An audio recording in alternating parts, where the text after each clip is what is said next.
Welcome to Bedtime Stories with Sonneillon.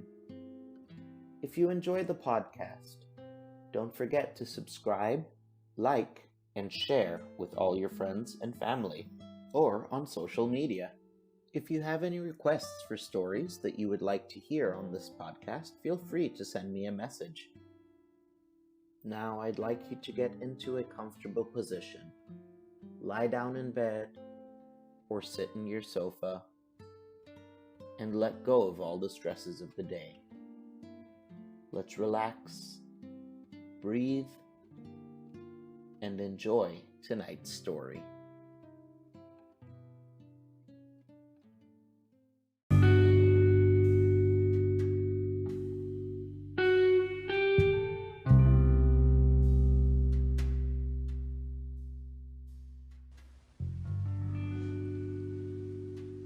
The time traveler, for so it will be convenient to speak of him, was expounding a recondite matter to us.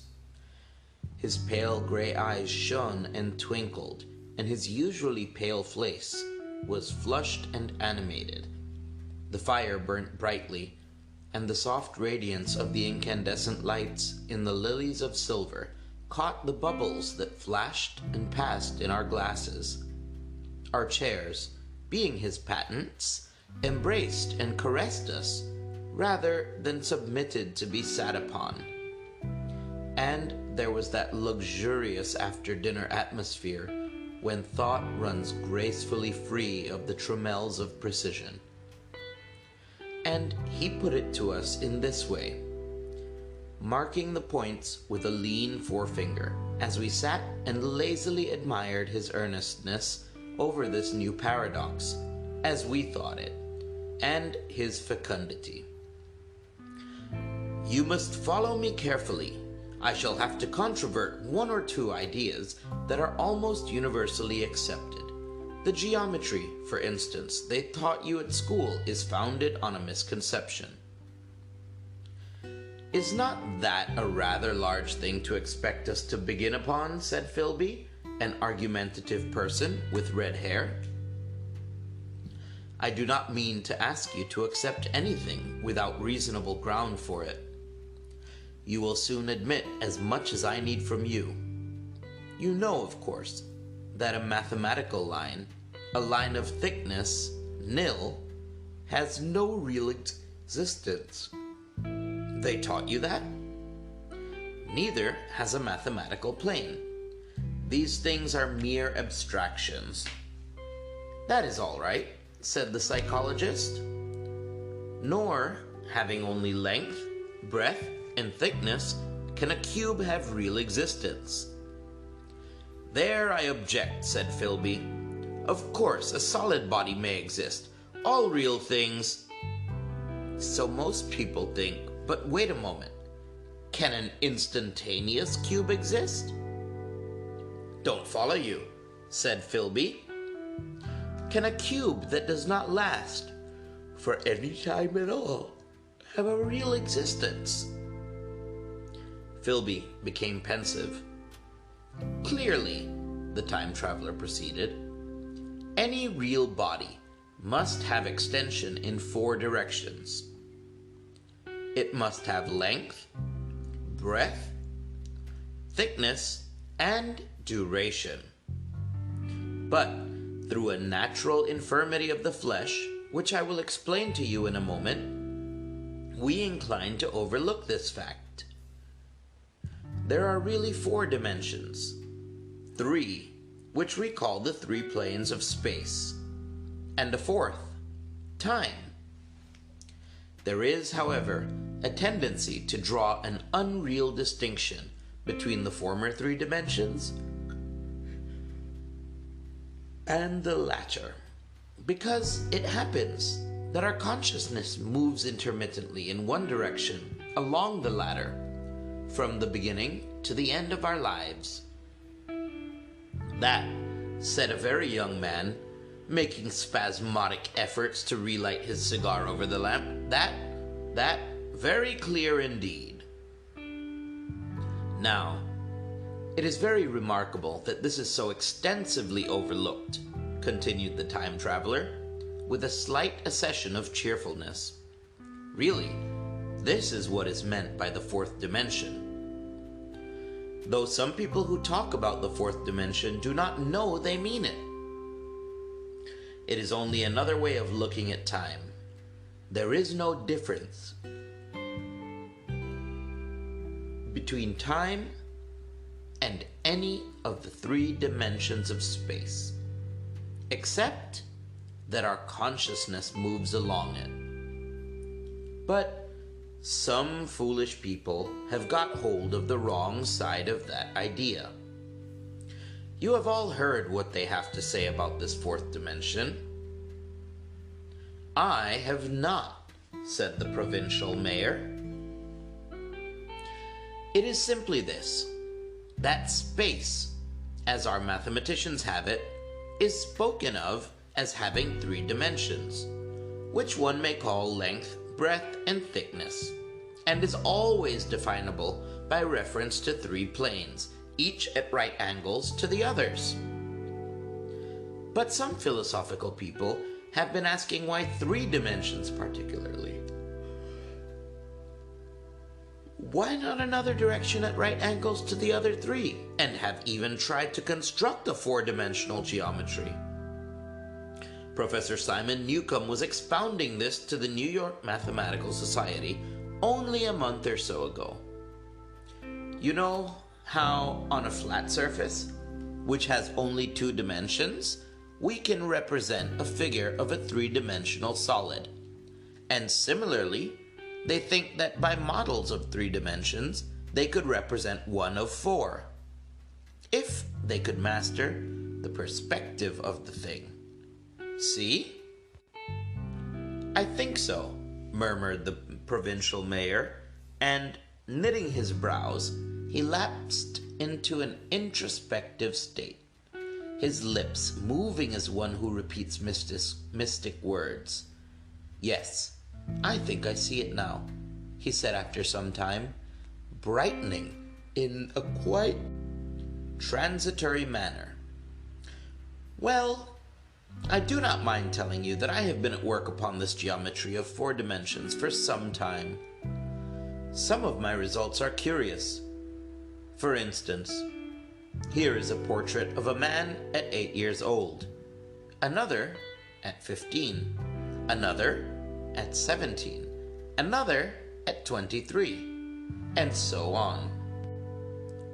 All these are evidently sections, as it were, three-dimensional representations of his four-dimension being, which is a fixed and unalterable thing.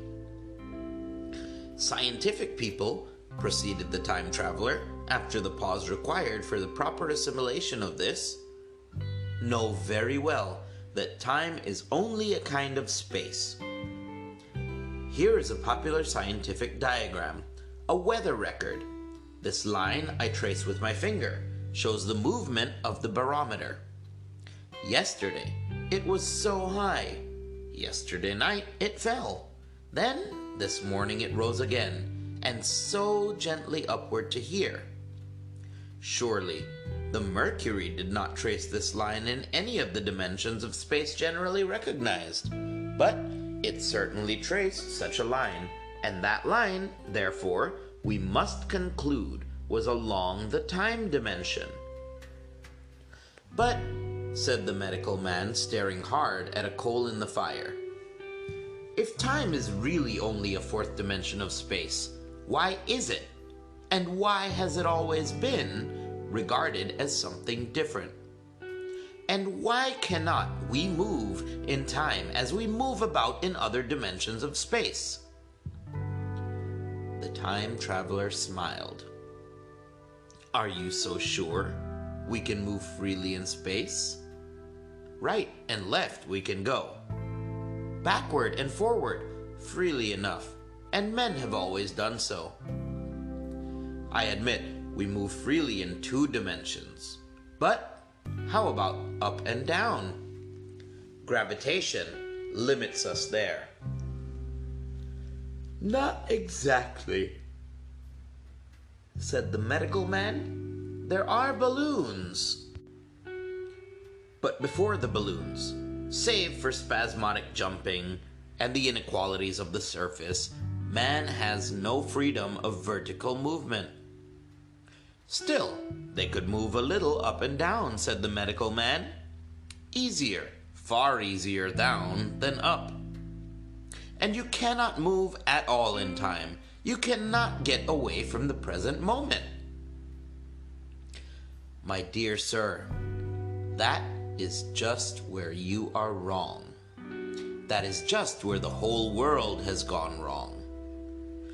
We are always getting away from the present moment. Our mental existences, which are immaterial and have no dimensions, are passing along the time dimension with a uniform velocity from the cradle to the grave, just as we should travel down if we began our existence 50 miles above the Earth's surface. But the great difficulty is this, interrupted the psychologist. You can move about in all directions of space, but you cannot move about in time. That is the germ of my great discovery, but you are wrong to say that we cannot move about in time. For instance, if I am recalling an incident very vividly, I go back to the instant of its occurrence. I become absent-minded, as you say. I jump back for a moment. Of course, we have no means of staying back for any length of time, any more than a savage or an animal has of staying 6 feet above the ground. But a civilized man is better off than the savage in this respect. He can go up against gravitation in a balloon. And why should he not hope that ultimately he may be able to stop or accelerate his drift along the time dimension, or even turn about and travel the other way? Oh, this, began Philby, is all... Why not? Said the time traveler. It's against reason, said Philby. What reason? Said the time traveler. You can show black is white by argument, said Philby, but you will never convince me. Possibly not, said the time traveler. But now you begin to see the object of my investigations into the geometry of 4 dimensions. Long ago, I had a vague inkling of a time machine. To travel through time? Exclaimed the very young man. That shall travel indifferently in any direction of space and time as the driver determines. Philby contented himself with laughter. But I have experimental verification, said the time traveler. It would be remarkably convenient for the historian, the psychologist suggested. One might travel back and verify the accepted account of the Battle of Hastings, for instance. Don't you think that would attract attention? Said the medical man. Our ancestors had no great tolerance for anachronisms. One might get one's Greek from the very lips of Homer and Plato, the very young man thought. In which case they would certainly plow you for the little go. The German scholars have improved Greek so much.